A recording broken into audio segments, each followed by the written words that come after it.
ಉಬ್ಸ ಎಳ್ತಾ ಬಂದಿದೆ ಅಂತ ಆ ಒಂದು ಸಮಯವನ್ನು ನೋಡ್ತಾ ಹೇಳ್ತಾ ಬರ್ತೀರಾ. 5 4 3 2 1 0 ಹೋಗು.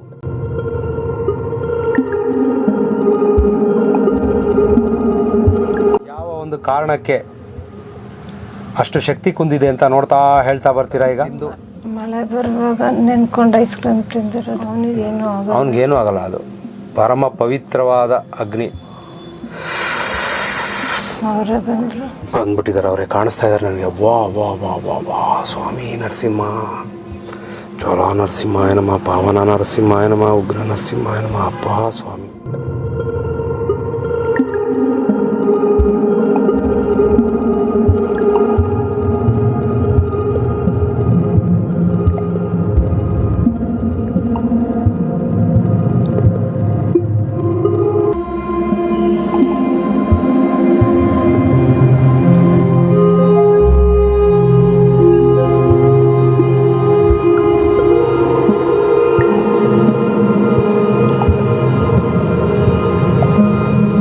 ಸಮೋನ ಸ್ಥಿತಿಯಲ್ಲಿ ಇರ್ತಕ್ಕಂಥ ನನ್ನ ಕಕ್ಷಿದಾರರಿಗೆ ಹಲವಾರು ವರ್ಷಗಳಿಂದ ವೀಸಿಂಗ್ ಸಮಸ್ಯೆ ಇದೆ. ಅಂದರೆ ಎಳ್ತ ಉಬ್ಸ ಈ ಥರ ಬರ್ತಾ ಇದೆ. ನೋಡೋಣ ಇವರು ಯಾವ ಕಾರಣಕ್ಕೆ ಇವ್ರಿಗೆ ತುಂಬ ಹಳೆಯದಾಗಿ ಈ ವೀಸಿಂಗು ಇವ್ರಿಗೆ ಬಾಧಿಸ್ತಾ ಇದೆ ಅಂತ ನೋಡೋಣ. 5 ರಿಂದ 0 ಎಣಿಸಿ ಚಿಟಿಕೆ ಹೊಡೆದ ಹಣೆಯ ಮೇಲೆ ಟ್ಯಾಪ್ ಮಾಡಿದ ತಕ್ಷಣ ಆ ಒಂದು ಸಮಯಕ್ಕೆ ಹೋಗಿ ನಿಂತ್ಕೋತೀರಾ. ನಿಮಗೆ ಯಾವ ಕಾರಣಕ್ಕೆ ಉಬ್ಸ ಎಳ್ತಾ ಬಂದಿದೆ ಅಂತ ಆ ಒಂದು ಸಮಯವನ್ನು ನೋಡ್ತಾ ಹೇಳ್ತಾ ಬರ್ತೀರಾ. 5 4 3 2 1 0 ಹೋಗು.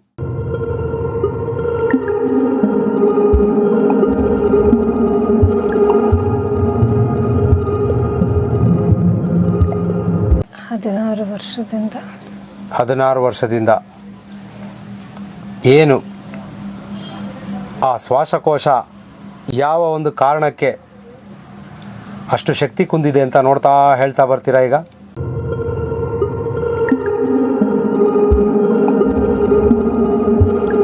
ಅದು ಶೀತದಿಂದ ಯಾವ ಶೀತ, ಯಾವ ಥರ ಶೀತ? ಮಳೆಯಲ್ಲಿ ನೆಂದಿರೋದ ಅಥವಾ ಶೀತದ ಪದಾರ್ಥ ಸೇವನೆ ಮಾಡಿರೋದ್ರಿಂದನಾ? ಮಳೆಯಲ್ಲಿ ನೆಂದಿರೋದು, ಶೀತ ಪದಾರ್ಥ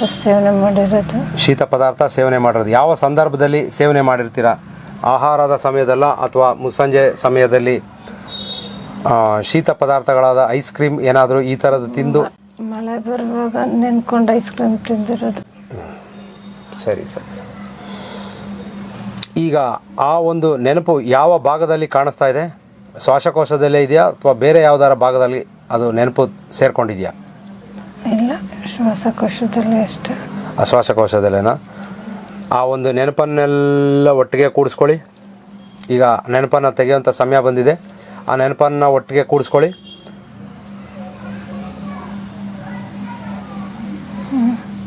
ಆ ನೆನಪಿಗೆ ಹೇಳಿ, ನೀನು ಇಷ್ಟು ವರ್ಷ ನನಗೆ ಈ ಒಂದು ಸಮಸ್ಯೆಯನ್ನು ಕೊಟ್ಟು ನನಗೆ ಉತ್ತಮವಾದಂಥ ಅನುಭವವನ್ನು ಕೊಟ್ಟಿದ್ಯಾ. ಇನ್ನು ಮುಂದೆ ನಿನ್ನ ಒಂದು ಅನುಭವ ಸಾಕಾಗಿದೆ, ಹಾಗಾಗಿ ನೀನು ಹೊರಡು ಅಂತ ಹೇಳ್ತಾ ಅದನ್ನು ಗಾಳಿಯಲ್ಲಿ ತೇಲಿ ಬಿಟ್ಬಿಡಿ. ಆ ಒಂದು ಸಮಸ್ಯೆಯನ್ನು 2 ಕೈ ಬೊಗಸೆಯಲ್ಲಿ ಹಿಡಿದು ಗಾಳಿಯಲ್ಲಿ ತೇಲಿ ಬಿಟ್ಬಿಟ್ಟು ಎಸ್ ಅನ್ನಿ. ಸಂಪೂರ್ಣವಾಗಿ ಅದು ನಿಮ್ಮ ಶ್ವಾಸಕೋಶದಿಂದ ಆ ನೆನಪನ್ನು ತೆಗೆದುಬಿಡಿ. ಸಂಪೂರ್ಣವಾಗಿ ತೆಗಿಬೇಕು. ಎಲ್ಲೂ ಒಂದು ಚೂರು ಯಾವುದೇ ಭಾಗದಲ್ಲೂ ಉಳಿಸ್ಬಾರ್ದು. ಸಂಪೂರ್ಣವಾಗಿ ತೆಗಿಬೇಕು ಅದನ್ನು.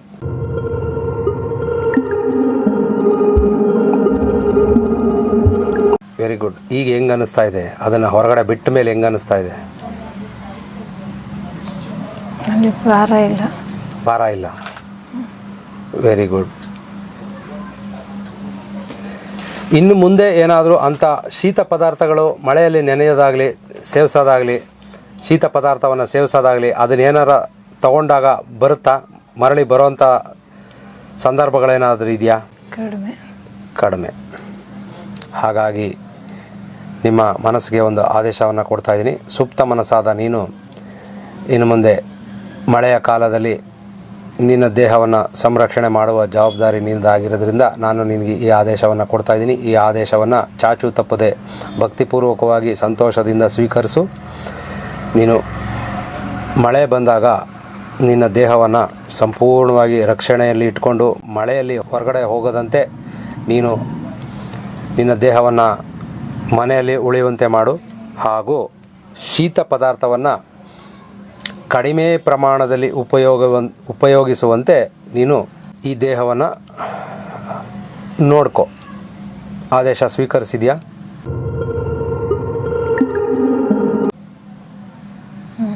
Very good. ಈಗ ಇಲ್ಲಿ ಉಪಸ್ಥಿತರಿರ್ತಕ್ಕಂತಹ ಮುರಳೀಧರ್ ಅವರ ದೇಹವನ್ನು ನೋಡ್ತಾ ಹೊಟ್ಟೆಗೆ ಹಾಕಿದ್ದ ಮದ್ದನ್ನು ತೆಗೆದ ನಂತರ ಅವರಲ್ಲಿ ಏನೇನು ಬದಲಾವಣೆ ಕಾಣಿಸ್ತಾ ಇದೆ ನೋಡ್ತಾ ಹೇಳ್ತಾ ಬನ್ನಿ.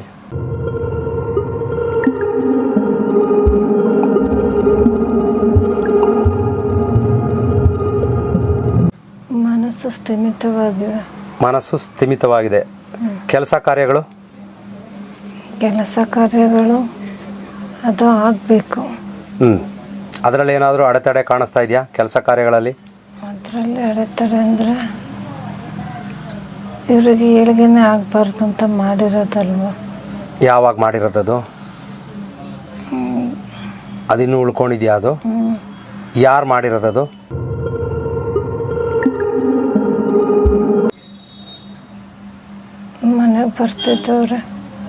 ಮನೆಗೆ ಬರ್ತಿದ್ದವರು ಸ್ನೇಹಿತರು. ಗಂಡ ಹೆಣ್ಣ? ಹೆಣ್ಣು. ಯಾರು ಇದರಲ್ಲಿ ನಿರ್ದಿಷ್ಟವಾಗಿ ಯಾರು ಮಾಡಿರೋದು?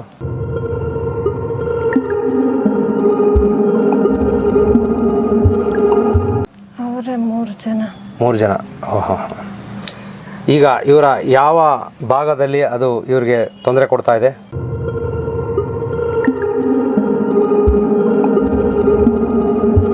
ಇವ್ರನ್ನ ನೋಡಿದ್ರೆ ಎಲ್ಲರಿಗೂ ಬೇಜಾರಾಗೋ ಥರ. ಇವ್ರನ್ನ ನೋಡಿದ್ರೆ ಯಾರಿಗೂ ಆಗೋದೇ ಇಲ್ಲ ಅನ್ನೋ ಥರ. ಎಲ್ಲಿ ಇವ್ರಿಗೆ ಯಾವ ಭಾಗದಲ್ಲಿ ನಿಂತು ಅದು ಇವ್ರಿಗೆ ಅಧೋಗತಿಗೆ ತಳ್ತಾ ಇದೆ? ಇವ್ರ ದೇಹದ ಯಾವ ಭಾಗದಲ್ಲಿ ಕಾಣಿಸ್ತಾ ಇದೆ ಅದು? ಮನಸ್ಸಿನಲ್ಲಿ. ಈಗ ಆ ಮನಸ್ಸಿಗೆ ಸುಪ್ತ ಮನಸ್ಸಾದ ನಿನಗೆ ಶುದ್ಧೀಕರಣದ ತಂತ್ರಗಾರಿಕೆ ಗೊತ್ತಿರೋದ್ರಿಂದ ಆ ಶುದ್ಧೀಕರಣ ತಂತ್ರಗಾರಿಕೆಯಿಂದ ಅವರ ಮನಸ್ಸನ್ನು ಸಂಪೂರ್ಣವಾಗಿ ಶುದ್ಧ ಮಾಡಿ ಯಸ್ಸನ್ನು ಗಮನಿಸಿ. ಇವ್ರ ಮನಸ್ಸನ್ನು ಗಮನಿಸ್ತಾರೆ.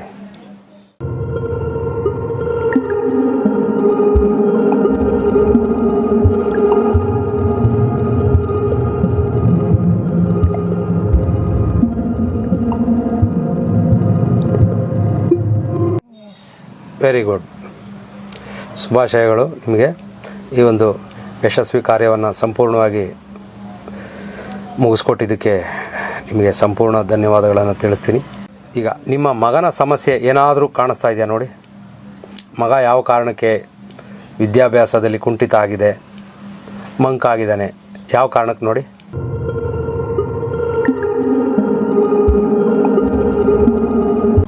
ಎಲ್ಲ ಕಣ್ಣು ದೃಷ್ಟಿ ಚೆನ್ನಾಗಿ ಓದ್ತಾನೆ. ಇವರಿಗೆಲ್ಲ ಸಿಕ್ಕಿದೆ ಅನ್ನೋದು ಎಲ್ಲರಿಗೂ ಬಂದಿದ್ದು. ಎಲ್ಲ ರೀತಿನಲ್ಲೂ ಸರಿಯಾಗಿದ್ದಾರೆ. ಅವನ ಸುತ್ತ ಎಷ್ಟು ಕಣ್ಣುಗಳು ಕಾಣಿಸ್ತಾ ಇದೆ ನೋಡಿ. ಲೆಕ್ಕ ಹಾಕ್ಬೋದಷ್ಟೋ, ಲೆಕ್ಕ ಹಾಕ್ತಾ ಇರೋಷ್ಟ? ತುಂಬ ಇದೆ. ಸರಿ, ಅಗ್ನಿ ಸ್ಪರ್ಶ ಮಾಡುವಂಥ ಸಮಯ ತಗೊಳ್ಳಿ. ಈಗ ಎಲ್ಲ ಸುತ್ತ ಹಾಕಿ ಅದು ಆ ಅಗ್ನಿ ಆತನನ್ನು ಪರಿಶುದ್ಧಗೊಳಿಸುತ್ತೆ. ಆ ದೃಷ್ಟಿಗಳು ಭಸ್ಮವಾಗುತ್ತೆ. ಈಗ ಅಗ್ನಿ ಸ್ಪರ್ಶ ಮಾಡೋವಂಥ ಸಮಯ. ಎಲ್ಲ ಸಿಕ್ಕಿದೆಯಲ್ಲ ನಿಮಗೆ? Very good.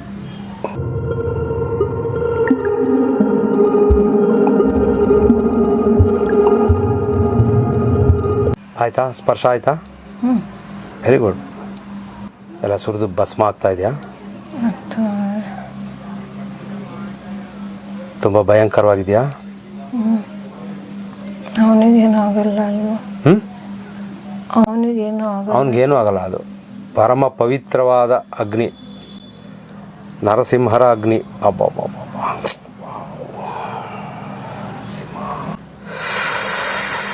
ಅವರೇ ಬಂದ್ಬಿಟ್ಟಿದ್ದಾರೆ. ಅವರೇ ಕಾಣಿಸ್ತಾ ಇದ್ದಾರೆ ನನಗೆ. ವಾ ವಾ ವಾ ವಾ ವಾ ಸ್ವಾಮಿ ನರಸಿಂಹ.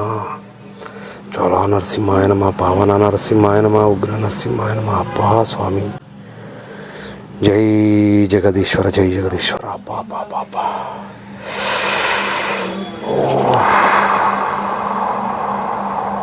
ದಿವ್ಯ ಸ್ವರೂಪ. ಅಯ್ಯೋ ದೇವ್ರೆ. ನಮೋ ನಮಃ ಲಕ್ಷ್ಮೀ ನರಸಿಂಹ, ನಮೋ ನಮಃ. ಎಲ್ಲ ಶಾಂತಿ ಆಯ್ತು. ಭಸ್ಮ ಆಯ್ತು. ಧನ್ಯೋಸ್ಮಿ ಧನ್ಯೋಸ್ಮಿ.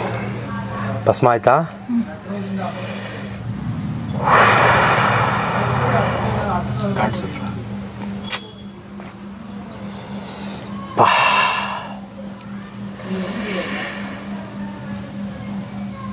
ಸ್ವಾಮಿ ಚಿರಋಣಿ ಕಣಪ್ಪ, ನಿನಗೆ ಚಿರಋಣಿ.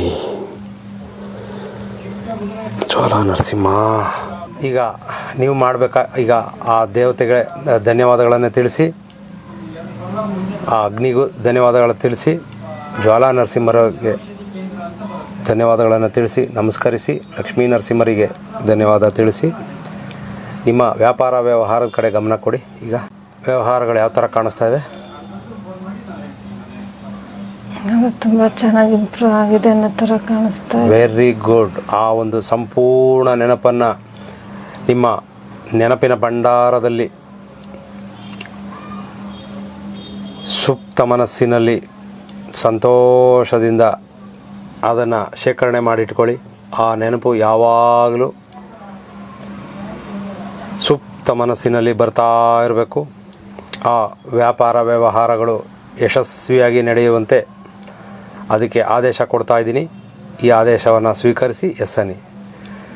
ಸುಪ್ತ ಮನಸ್ಸಾದ ನೀನು ನಿನ್ನ ಅಭಿವೃದ್ಧಿಯ ಒಂದು ಮಂತ್ರವನ್ನು ಜಪಿಸ್ತಾ ನೀನು ಸದಾಕಾಲ ಯಶಸ್ವಿ ಉದ್ಯಮಿಯಾಗಿ ನೀನು ನಿನ್ನ ದೇಹವನ್ನು, ನಿನ್ನ ಸುತ್ತಮುತ್ತ ಇರ್ತಕ್ಕಂತಹ ಎಲ್ಲ ಪರಿಸರವನ್ನು, ಎಲ್ಲ ಜನರಿಗೆ ಸಹಾಯವನ್ನು ಮಾಡ್ತಾ ಉತ್ತಮ ಪ್ರಜೆಯಾಗಿ, ಮಾದರಿ ಪ್ರಜೆಯಾಗಿ ಯಶಸ್ವಿಯಾಗಿ ಬಾಳುವಂಥ ಆದೇಶ ಕೊಡ್ತಾ ಇದ್ದೀನಿ. ಈ ಆದೇಶವನ್ನು ಸ್ವೀಕರಿಸಿ ಎಸ್ಸನ್ನು. ಈಗ ಮತ್ತೊಮ್ಮೆ ಕಾರ್ಯಕ್ರಮವನ್ನು ಮುಂದುವರಿಸ್ತಾ ಮೈಸೂರಿಂದ ರಾಕೇಶ್ ಅನ್ನೋವಂಥ ಒಬ್ಬರು ವಿದ್ಯಾರ್ಥಿ ಬಂದಿದ್ದಾರೆ. ಅವ್ರ ಜೀವನದಲ್ಲಿ ಹಲವಾರು ಸಮಸ್ಯೆಗಳು, ಯಾವ ರೀತಿ ಅದನ್ನು ಬಗೆಹರಿಸ್ಕೊಳ್ಬೇಕು ಅನ್ನೋದನ್ನು ಇಲ್ಲಿ ಈಗ ಸಂವಹನದ ಮುಖಾಂತರ ನೋಡಿ ತಿಳ್ಕೊಳ್ಳೋಣ. ಈಗ ರಾಕೇಶ್ ದೇಹವನ್ನು ನೋಡ್ತಾ ಎಸ್ಸನ್ನಿ.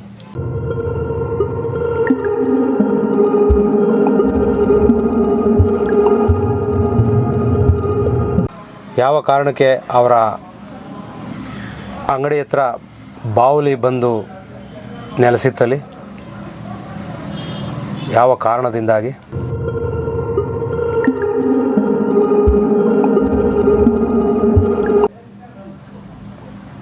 ತೊಂದರೆ ಆಗಬೇಕಾಗಿತ್ತು. ಇಲ್ಲಿ ಲಕ್ಷ್ಮೀ ಅಮ್ಮನವರ ಆಶೀರ್ವಾದ ಬಂದಿದ್ದರಿಂದ ಏನಾದರೂ ಅದು ಬಗೆಹರಿದಿದೆಯಾ? Very good. ಏನು ಅದು ಸೂಚನೆ ಏನು? ತೊಂದರೆ ಆಗಬೇಕಾಗಿತ್ತು ಅಂತ ಬಂತ ಅಥವಾ ತೊಂದರೆ ತಗೊಂಡೋಗ್ಬೇಕು ಅಂತ ಬಂದಿತ್ತಾ? ಅದು ತೊಂದರೆ ತಗೊಂಡೋಗಕ್ಕೆ ಬಂದಿತ್ತು. Very good. ತೊಂದರೆ ತಗೊಂಡೋಗಕ್ಕೆ ಬಂದಿತ್ತು. ಯಾವ್ಯಾವ ಸಮಸ್ಯೆಯನ್ನು ತೆಗೆದುಕೊಂಡು ಹೋಗಿದೆ ಅದು?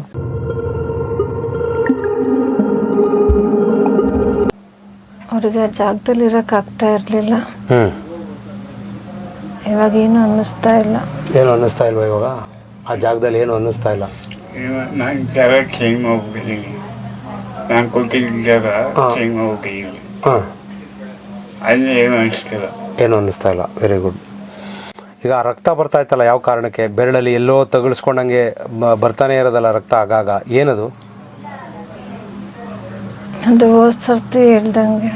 ಹೋದ ಸತಿ ಹೇಳಿದ್ದು ಏನದು? ಮಾಡಿರೋದ್ರಿಂದ. ಮಾಡಿರೋದ್ರಿಂದ. ಈಗ ಅದು ಕಡಿಮೆ ಆಗಿದೆಯಾ? ಮಾಡಿರೋದು ಕಡಿಮೆ ಆಗಿಲ್ಲ. ಶಕ್ತಿ ಇವ್ರ ಕಡೆ ಜಾಸ್ತಿ ಇರೋದ್ರಿಂದ ಅದು ಕಡಿಮೆ ಆಗಿರೋದು. ಇವ್ರ ತಂದೆಯವ್ರಿಗೆ ಅದು ರಕ್ತ ಬಂದಿದೆ. ಏನದು? ಅದೇನಾ ಅಥವಾ ಬೇರೆ ಏನಾದರೂ? ಬೇರೆ ಅಂದರೆ ಆ ಮಾಟದ ಸಮಸ್ಯೆಯಿಂದ ಏನಾದರೂ ಅವ್ರಿಗೆ ಕೈ ಕುಯ್ಕೊಂಡಂಗೆ ಆಗಿದೆಯಾ ಅಥವಾ ಬೇರೆ ಇನ್ನೇನಾದರೂ ಇದೆಯಾ? ಹಂಗೆಲ್ಲ ಏನಿಲ್ಲ, ಸುಮ್ಮನೆ ಆಗಿರೋದಷ್ಟೇ. ಸುಮ್ಮನೆ ಆಗಿರೋದಾ? ಸರಿ, ಒಳ್ಳೇದು. ಈಗ ಇವರ ಶಕ್ತಿ ಅಂದರೆ ಜಪ ತಪ ಮಂತ್ರ ಸಾಧನೆ ಎಲ್ಲ ಚೆನ್ನಾಗಿ ನಡೀತಾ ಇದೆಯಾ ಇವ್ರ ಕಡೆಯಿಂದ, ರಾಕೇಶ್ ಕಡೆಯಿಂದ? ನಡೀತಾ ಇದೆ. Very good. ಅದು ಆ ಒಂದು ದುಷ್ಟಶಕ್ತಿ ಯಾವ ಜಾಗದಿಂದ ಬರ್ತಾ ಇದೆ ನೋಡಿ. ಅದು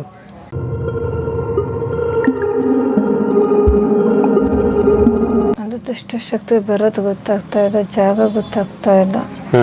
ಯಾವ ಥರ ಬರ್ತಾ ಇದೆ ಅದು? ಅದೊಂಥರ ಕಪ್ಪಗೆ ಬರ್ತಾ ಇದೆ. ಕಪ್ಪು ಕಿರಣಗಳು ಥರ. ಕಪ್ಪು ಕಿರಣ ಎಲ್ಲೆಲ್ಲಿ? ಇವ್ರ ದೇಹ ಸೇರ್ತಾ ಇದೆಯಾ, ಇವ್ರ ಮನೆ ಸೇರ್ತಾ ಇದೆಯಾ, ಅಂಗಡಿ ಸೇರ್ತಾ ಇದೆಯಾ, ಎಲ್ಲಿ ಸೇರ್ತಾ ಇದೆ ಅದು? ಅಂಗಡಿಗೆ ಮತ್ತು ದೇಹಕ್ಕೆ. ದೇಹಕ್ಕೆ ಈಗ ಇತ್ತೀಚೆಗೆ ಸೇರ್ತಾ ಇದೆಯಾ? ಗುರುಕುಲಕ್ಕೆ ಸೇರಿದಾಗ್ಲಿಂದ ಸೇರ್ತಾ ಇದೆಯಾ? ಕಡಿಮೆ ಆಗಿದೆಯಾ? ರಾಕೇಶ್ಗೆ ಸೇರ್ತಾ ಇಲ್ಲ. ಸೇರ್ತಾ ಇಲ್ಲ. ಸೇರ್ತಾ ಇಲ್ಲ. ಅಂಗಡಿಗೆ ಸೇರ್ತಾ ಇದೆಯಾ? ಅಂಗಡಿಗೆ ಸೇರೋದ್ರಿಂದ ಏನೇನು ತೊಂದರೆ ಆಗ್ತಾ ಇದೆ? ಜನ ಬರಲ್ಲ. ಜನ ಬರಲ್ಲ. ಇವ್ರಿಗೆ ಮನಸ್ಸಿಲ್ಲ ಅಂಗಡಿಲಿ ಕುತ್ಕೊಂಡು. ಅಂಗಡಿಲಿ ಕುತ್ಕೊಳಕ್ಕೆ ಮನಸ್ಸಿಲ್ಲ. ಸರಿ. ಈಗ ನಾನು ಅದ್ರ ಜೊತೆ ಮಾತಾಡ್ತೀನಿ. ಆ ಕಪ್ಪು ಒಂದು ನಕಾರಾತ್ಮಕ ಶಕ್ತಿ ಜೊತೆ ಮಾತಾಡ್ತೀನಿ. ನಕಾರಾತ್ಮಕ ಶಕ್ತಿಯಾದ ಕಪ್ಪು ಬಣ್ಣದಲ್ಲಿ ಇರ್ತಕ್ಕಂಥ ನಕಾರಾತ್ಮಕ ಶಕ್ತಿಯೇ ನಿನಗೆ ನಾನು ಮಾತಾಡ್ಸೋಕ್ಕೆ ಇಷ್ಟಪಡ್ತಾ ಇದ್ದೀನಿ. ನೀನು ನನ್ನ ಹತ್ರ ಮಾತಾಡೋ ಹಾಗಿದ್ರೆ ನನ್ನ ಜೊತೆ ಮಾತಾಡ್ಬೋದು. ನೀನು ಯಾವ ಕಾರಣಕ್ಕಾಗಿ ನೀನು ರಾಕೇಶ್ನ ಹುಡುಕ್ತಾ ಬಂದಿದ್ಯಾ ತಿಳಿಸು ನನಗೆ. ನಾನು ನಿನ್ನ ಹತ್ರ ಒಳ್ಳೆಯ ರೀತಿಯಲ್ಲೇ ಮಾತಾಡ್ತಾ ಇದ್ದೀನಿ. ಒಳ್ಳೆಯ ಮನುಷ್ಯನಾಗಿ ನೀನು ಒಳ್ಳೇದು ಮಾಡಿಕೊಡ್ಬೇಕು ಅಂತ ಮಾತಾಡ್ತಾ ಇದ್ದೀನಿ. ದಯವಿಟ್ಟು ನನಗೆ ತಿಳಿಸು. ಅಲ್ಲೇನು ಕಾಣಿಸ್ತಾ ಇಲ್ಲ. ಅಲ್ಲೇನು ಕಾಣಿಸ್ತಾ ಇಲ್ಲ. ಬರೀ ಹೊಗೆ ಥರ ಕಪ್ಪು ಕಾಣಿಸ್ತಾ ಇದೆ ಅಷ್ಟೇ. ಅದರೊಳಗಡೆ ಏನು ಕಾಣಿಸ್ತಾ ಇಲ್ಲ. ಫುಲ್ಲು ಖಾಲಿ. ಖಾಲಿನಾ? ಅದರಿಂದ ಇನ್ನೇನೇನು ಸಮಸ್ಯೆ ಆಗ್ತಾ ಇದೆ? ಅದೇ ಅಂಗಡಿ ಲಕ್ಷಣಕ್ಕೆ ಇಟ್ಟೋಗ್ಬೇಕು ಬಿಸ್ನೆಸ್ದು. ಅಲ್ಲಿಗೆ ಯಾರಿಗೂ ಬರಬೇಕು ಅನ್ನಿಸ್ಬಾರ್ದು ಅಂತ. ಆ ಅಂಗಡಿಗೆ ಒಂದು ಧೂಮವನ್ನು ಪ್ರಯೋಗ ಮಾಡ್ತೀನಿ. ಆ ಧೂಮ ಸಾಕ್ಷಾತ್ ಜಗನ್ಮಾತೆ ಧೂಮಾವತಿಯ ಧೂಮವಾಗಿರುತ್ತೆ. ಅದನ್ನು ನಾನಲ್ಲಿ ಎಲ್ಲ ಭಾಗಕ್ಕೂ ಕೊಡ್ತಾ ಇದ್ದೀನಿ. ಈಗ ಆ ಜಾಗ ಪರಿಶುದ್ಧವಾಗುತ್ತೆ. ಈಗ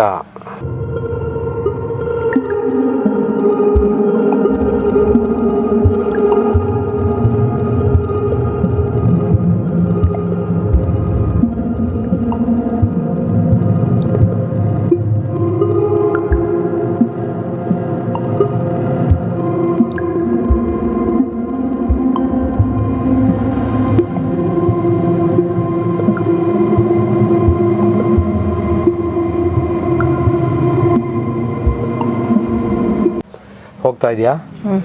ವೆರಿ ಗುಡ್. ಮುಕ್ಕಾಲು ಭಾಗ ಹೋಗಿದೆ. ಏನ? ಮುಕ್ಕಾಲು ಭಾಗ. ಈಗ ಹಾಕ್ತೀನಿ ತಿರ್ಗಾ.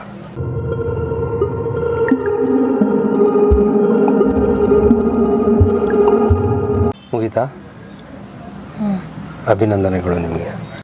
ಈಗ ಇಷ್ಟೊತ್ತು ಮಾಡಿದಂಥ ಸಂವಹನ ಕಾರ್ಯಕ್ರಮಕ್ಕೆ ಯಾವುದೇ ರೀತಿಯ ನಕಾರಾತ್ಮಕ ಶಕ್ತಿ ಸುತ್ತಮುತ್ತ ಕಾಣಿಸ್ತಾ ಇದ್ರೆ ಅದನ್ನೆಲ್ಲ ಹೊರಟೋಗ್ಲಿ ಧೂಮ ಕೊಡ್ತಾ ಇದ್ದೀನಿ.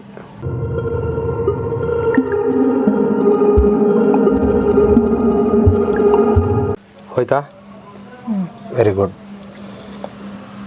ಈಗ ನಿಧಾನವಾಗಿ ಗುರುಗಳಿಗೆ ಧನ್ಯವಾದಗಳನ್ನು ತಿಳಿಸ್ತಾ ಎಲ್ಲ ಸಂವಹನ ಸ್ಥಿತಿಯಲ್ಲಿ ಸಹಕರಿಸಿದಂತಹ ಸಹಾಯ ಮಾಡಿದಂತಹ ಎಲ್ಲ ದೇವಾನುದೇವತೆಗಳಿಗೆ ಧನ್ಯವಾದಗಳನ್ನು ಅರ್ಪಿಸ್ತಾ ಇದ್ದೀನಿ. ನೀವು ಅರ್ಪಿಸ್ಕೊಳ್ಳಿ. ಗುರುಗಳಿಗೆ ಸಂವಹನ ಸ್ಥಿತಿಯಲ್ಲಿ ಕಾರ್ಯಕ್ರಮವನ್ನು ಯಶಸ್ವಿಯಾಗಿ ನಡೆಸಿಕೊಟ್ಟಂಥ ಎಲ್ಲ ಗುರುಗಳಿಗೂ ದೇವಾನುದೇವತೆಗಳಿಗೂ ಧನ್ಯವಾದಗಳನ್ನು ಅರ್ಪಿಸುತ್ತಾ ಸಂವಹನ ಸ್ಥಿತಿಯಿಂದ ಹೊರಗಡೆ ಬರ್ತಾ ಇದ್ದೀರಾ. ಎಲ್ಲರಿಗೂ ಧನ್ಯವಾದಗಳನ್ನು ತಿಳಿಸಿ. ನೀವು ಎಲ್ಲರೂ ಧನ್ಯವಾದಗಳನ್ನು ತಿಳಿಸಿ. ನಿಧಾನವಾಗಿ ಹೊರಗಡೆ ಬರ್ತಾ ಇದ್ದೀರಾ ಸಂವಹನ ಸ್ಥಿತಿಯಿಂದ. 5 2 ಕಾಲುಗಳನ್ನ ನಿಧಾನವಾಗಿ ಆಡಿಸಿ. 4 2 ಕಾಲುಗಳನ್ನ 2 ಕೈಗಳನ್ನ ನಿಧಾನವಾಗಿ ಆಡಿಸಿ.